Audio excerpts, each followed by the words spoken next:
Ang Isaiah chapter 51:6 ay nagpapatunay na ang naligtas ng minsan ay ligtas na magpakailanman. Sinasabi ng Biblia, "Lift up your eyes to the heavens and look upon the earth beneath. For the heavens shall vanish away like smoke, and the earth shall wax old like a garment. And they that dwell therein shall die in like manner. But my salvation shall be forever, and my righteousness shall not be abolished." Ayon sa Biblia, sabi niya, itingala ang inyong mga mata sa kalangitan. May mga bagay tayo na nakikita na tila baga parang hindi na maglalaho, hindi na masisira. Pero ang sinasabi niya, kahit yung langit, maglalaho na parang usok. Yung lupa, maluluma na gaya ng damit.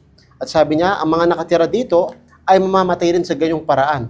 Yung mga bagay na nakikita natin, maglalaho yan. Pero ano ang hindi mawawala?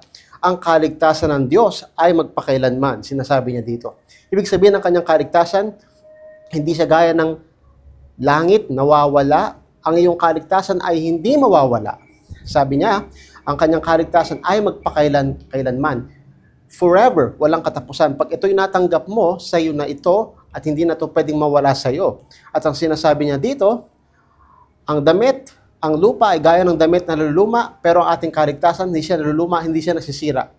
Ang binigay niyang kaligtasan na hindi gaya ng regalong masisira, kundi regalo na panghabang buhay. At ang sinasabi niya, ang nakatira dito namamatay, pero ang kaligtasan natin, pag nasa atin, kahit magkasala tayo, hindi siya namamatay. Walang katapusan ng buhay na ito. Yan ang binigay niya, yan ang dahilan kung bakit ang naligtas ng minsan ay ligtas na magpakailanman.